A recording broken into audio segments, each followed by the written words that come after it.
Alright gamers, buckle up because we're diving deep into gaming trenches today, and trust me, it's gonna get real messy real fast. So whether you're a casual camper or king at kill streaks, we're about to dissect some burning questions and toss in a bit of truth that might sting.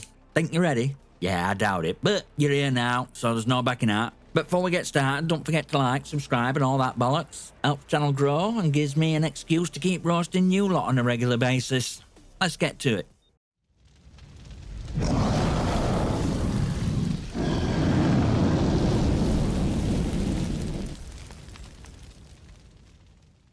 Alright, let's kick things off with Top Lemonade on YouTube, who says, "Hey Scotty, how much would you bet that a camper would teabag you after he misses all his shots on you, so you kind of feel bad for the guy, then just stand still for him to let him get the kill on you? This happened to me one time, but then he teabagged and shot my body. Then I turned the Geneva Convention into Geneva Suggestions when I found him in the same corner."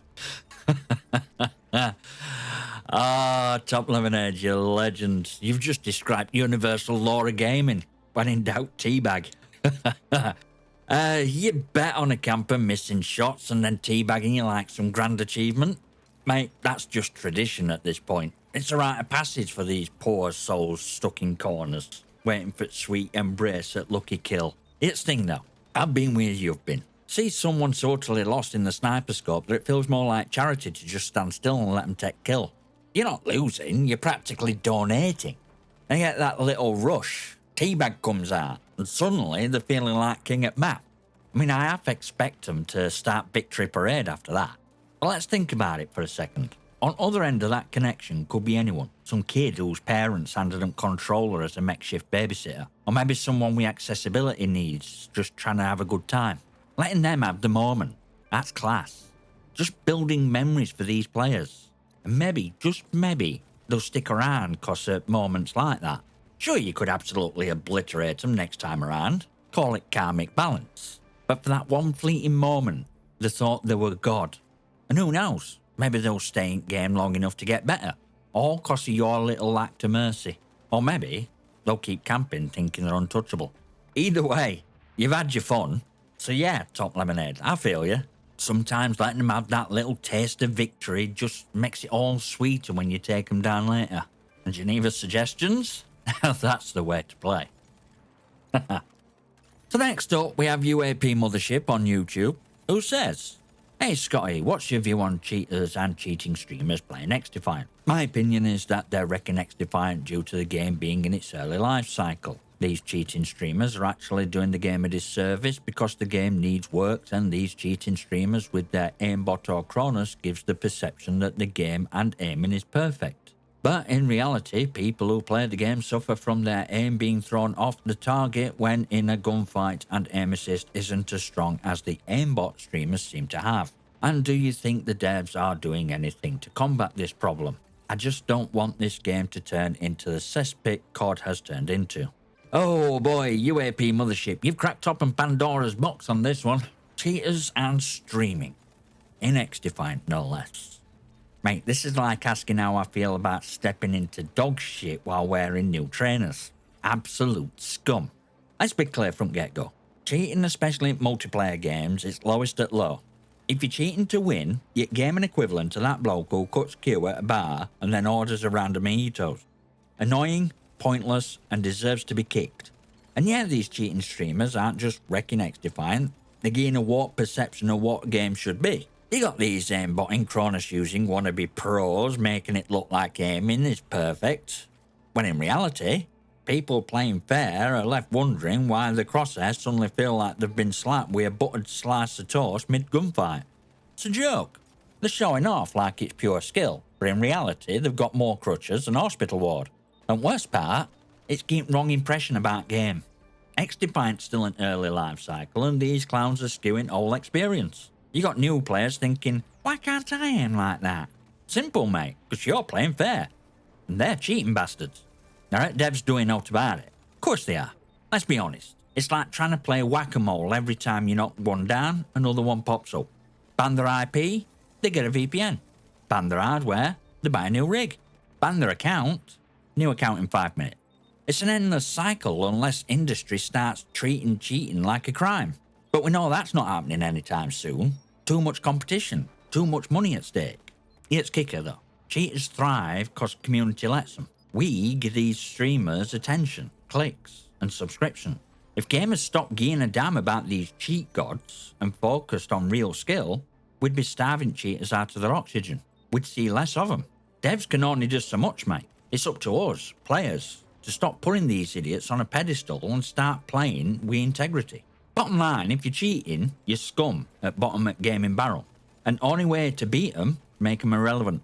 Let them cheat in dark with no audience. That's how we win. I'll do a video on cheating sometime, because I have a whole lot more to say about it. Right then, so Johan Hammerland1217 on YouTube says, "Hey Scotty, what was the first game you played and how did you get into FPS games?"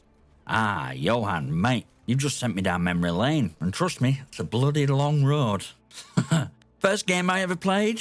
That'd be Pong, believe it or not. Yeah, 2 rectangles and a dot bouncing back and forth on the screen like world's simplest form of tennis. We're revolutionary at the time though. I'm talking about back when video games were still in Neanderthal phase. We're talking Atari 2600, good old family gaming. If you can call fighting over who gets next turn family bonding. From there it was like a domino effect. Got my hands on an Atari, but real game changer came later. Sega Master System 2. Graphics, mind-blowing. At least back then. Sonic the Hedgehog, Alex Kidd. These were gods of gaming before all this 3D nonsense came along. I were a platformer junkie back then. Couldn't get enough. But it wasn't until I wandered into a local shop and saw an arcade cabinet that everything changed. Operation Wolf. Mate, if you know, you know. It had this Uzi light gun. You aimed it at screen and gun would kick back with every shot. I was like 12 years old, emptying my pockets full of 20p coins into that machine, convinced I was next action hero. Those graphics, pure pixelated bliss. And then came GoldenEye 007 on N64. Man, that was like holding future in your hand. They were revolutionary, split-screen multiplayer, slapping each other as objob, and setting proximity mines like it was your job. From there, it was a straight shot into world of FPS. Doom 64 showed me its darker side, demon-slaying shotgun blasting chaos that no platformer could ever match. But then came 2003, when I really fell deep down rabbit hole. Little game called Call of Duty, might have heard of it. Original. World War II cinematic campaigns and real gunfights. And from there, well, I never looked back. Every shooter that dropped, I were on it. Battlefield, Medal of Honor, SOCOM, you name it. I've probably played it. But you know what really sealed the deal? Tom Clancy games. Rainbow Six, Ghost Recon, Splinter Cell. I were already a fan of his books, and when I found out his universe had made it into video games, hooked for life. Ubisoft had me then, and they still do. So mate, that's how I started. Long journey from bouncing pixels in Pong to running and gunning in X-Defiant. And I wouldn't trade a second of it. Gaming's evolved, but it's always been about that one thing, having fun. And trust me, Johan, I'll keep shooting till my thumbs go out. Thanks for the question, mate. Next up, we have Calm Down, It's Just a Flag on YouTube, and he said, "Hey, Scotty, what do you think at current state of shotguns in XD? And do you think they could be improved at all?"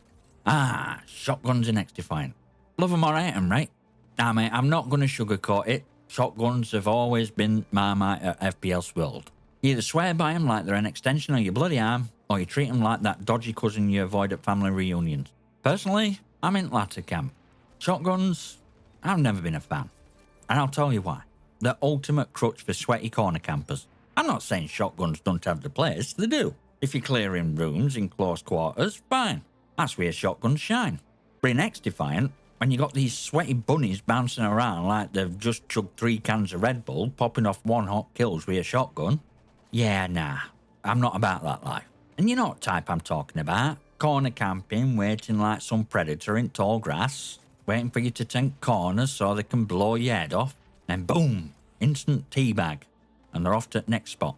But you asked about current state of shotguns in X-Defiant.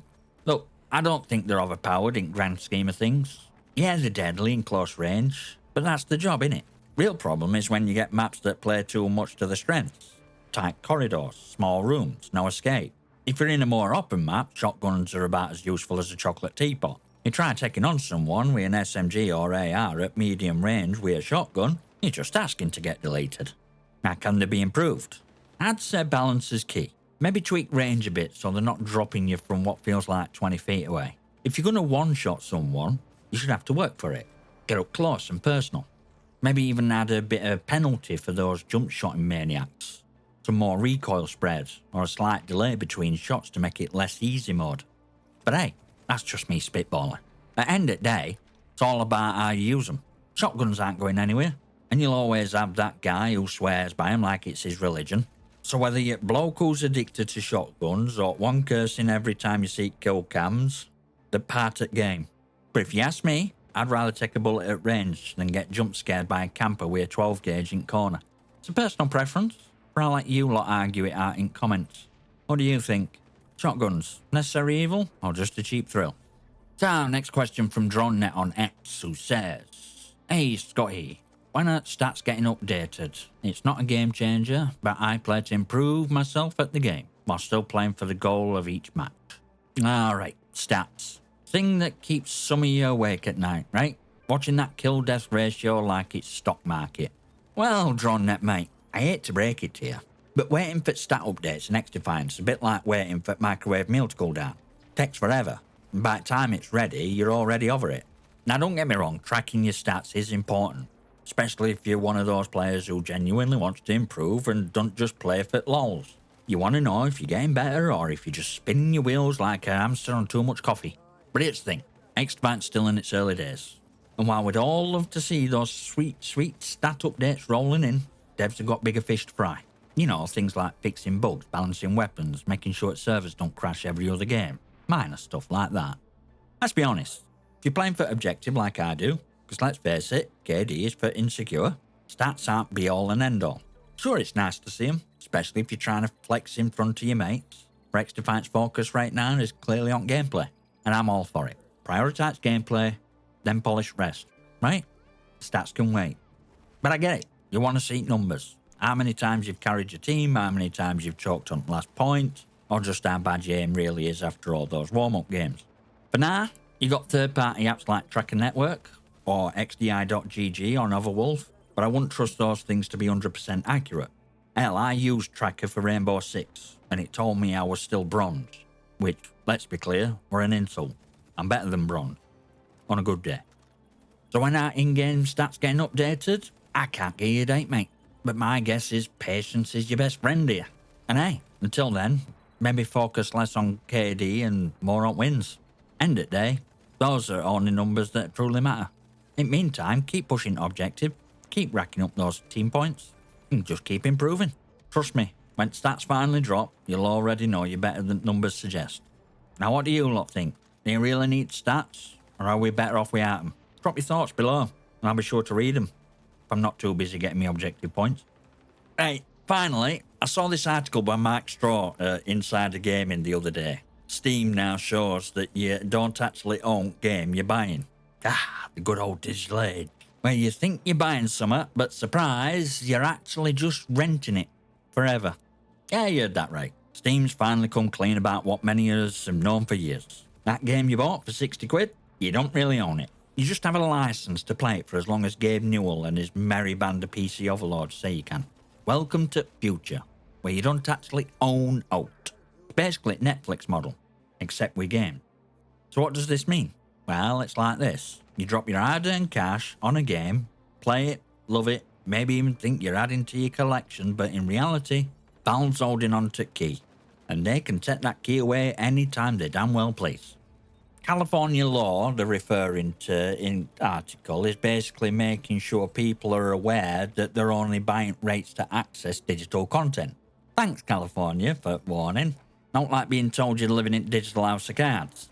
Now it's kicker. Steam's only platform openly showing this right now. So Xbox Store, PlayStation Store, Epic, they're all still playing it cool, like you've actually got a tangible product. Spoiler alert, you don't. It's all just licensing agreements. You know, those massive chunks of text nobody reads when you accept. Ones that are longer than a Game of Thrones book, but probably more dangerous. Now, don't get me wrong, this isn't exactly news, but it's another cold slap in the face for those of us who remember good old days when you actually owned games. Physical copies, real manuals, maybe even a bloody map in box if you were lucky. Sure, disc could get scratched to hell, but at least you could hold the damn thing. None of this digital smoke and mirrors nonsense. So what's moral at story here? Don't get too attached to that library you built up. One day your beloved games might just disappear. Maybe Valve decide server costs are too high. Maybe publisher pulls plug on the licenses. Maybe your digital rates just hit their expiration date. Hell, you might log in one day and see, sorry mate, but we're shutting down your favourite game forever. And that's it. Gone. No funeral, no memorial, just gone. Look, I'm not saying stop buying games. You gotta keep industry going somehow. And let's be honest, we're all suckers for a sale. But just be prepared for one day when your precious digital collection could vanish into the void. Because that's reality we're living in. You're not buying games, you're renting them for as long as companies let you. It's their playground, their rules. We're all just along for a ride. So what do you think? Are you still clinging on to those physical copies like the gold? Or are you fine with the idea that we're just leasing our games now? Drop your thoughts in comments. Let's hash this one out. And that's it for today, you beautiful bunch of misfits. We've talked campers, cheaters, first games, shotguns, and now we're all just digital renters in gaming world now. But before you disappear into abyss and more content, do me a favour, smash that like button, hit subscribe and leave your comment below with your thoughts or questions. Who knows, I might just feature them in a video. And remember, when you're letting noobs win out of pity or raging at cheaters, we're all just here for a bit of fun. I'll see you next time, you magnificent